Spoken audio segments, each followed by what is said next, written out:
This is going to be the coolest thing that you do, other than the secret sauce. I thought that one's actually pretty cool too. But what you're going to do in this one is make your thing proprietary. Okay. The first thing that you have to understand is what proprietary even means. The word's kind of fancy, but the definition ain't. It's basically, it just means that you're the creator of something. You've created something.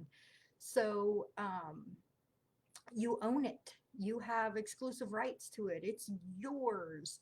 All right. And so the reason why having something so proprietary is important is because it's going to give you a competitive advantage and that you gain more leverage and authority because now you're basically an inventor. Like you've invented something. So how the heck do you do it? All right. That's what we're going to go through right now. All right.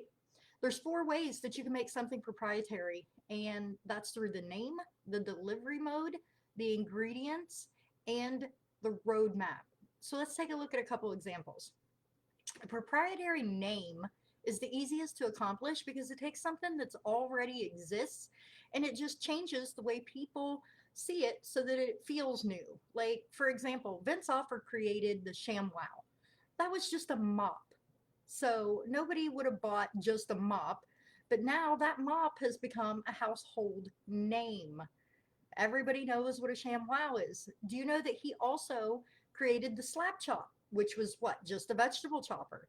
I mean, there's only so many ways that you can design a mop or a chopper, but the way that he named them made those desirable to people. Like people actually started to want them because of the name. It just sounded cool to own a slap chop or a ShamWow. So the next thing is the delivery mode. Like when books turned to audiobooks, that was pretty proprietary because nobody had ever done that before.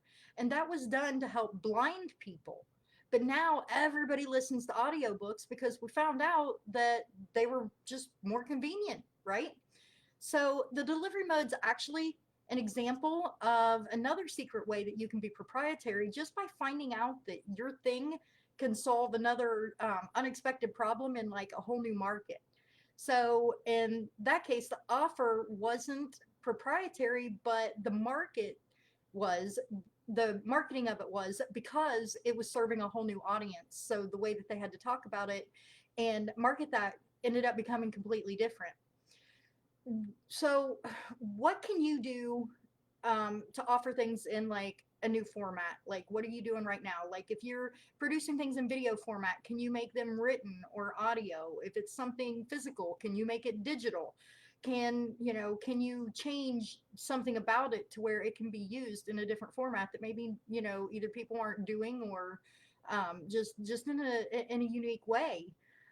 There's countless ideas, but I'm pretty sure that you probably get the gist of that by now because it's really simple. The third way is through the ingredients. Like, can you add something or take something away that can give it a better result? Like, remember, better can mean that it's just faster or, that it's just easier to do. It doesn't have to be like really overly complicated. In fact, the idea is to uncomplicate it as much as possible. For instance, like I rarely follow cooking instructions because I always seem to find a way that works better for me. I'm not really that picky of an eater, but I just find my own way. Like I either add some salt or I add butter or I add sugar, something extra, or I'll remove things like um, substituting things like that. Like if you don't have something on hand and you're going to put something different in there, or there's something about it that you don't like, we don't follow recipes exactly the way that they're written, do we? Like nobody does. So the way that we are creating our food, the way that we're cooking, a lot of times is proprietary, and you just really don't think of it that way. So the last thing is through the roadmap. And the roadmap is really just a series of steps that you go through to get the result. Like, can you change the order of the way that you're doing something? Like, can you add or remove something and still either get the same or a better result? If you do this first instead of that first, or what if you take this out altogether? What if we add something different in there? Is that going to make the result better? So that's really like the gist of it. Like it just always astounds me how many people don't know the roadmap because they've never actually like written it down. So really for this lesson, the last point that I want to make is that you can use more than one of these proprietary methods, and the more that you use the better. Like I would try to get as close to like using all four of those different ways as possible to give your offer the best chance in a market full of copycats, because people are going to eventually try to copy you. And when you put your proprietary methods in place plus your secret sauce, there's no way for them to compete with that. No matter what they do, they can't be you, and they can't create things the way that you create them. So there's just absolutely no way that they can do that.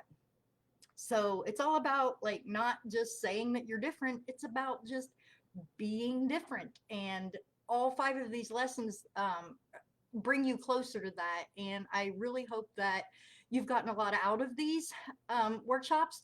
And I'm looking forward to seeing you guys all get your certifications.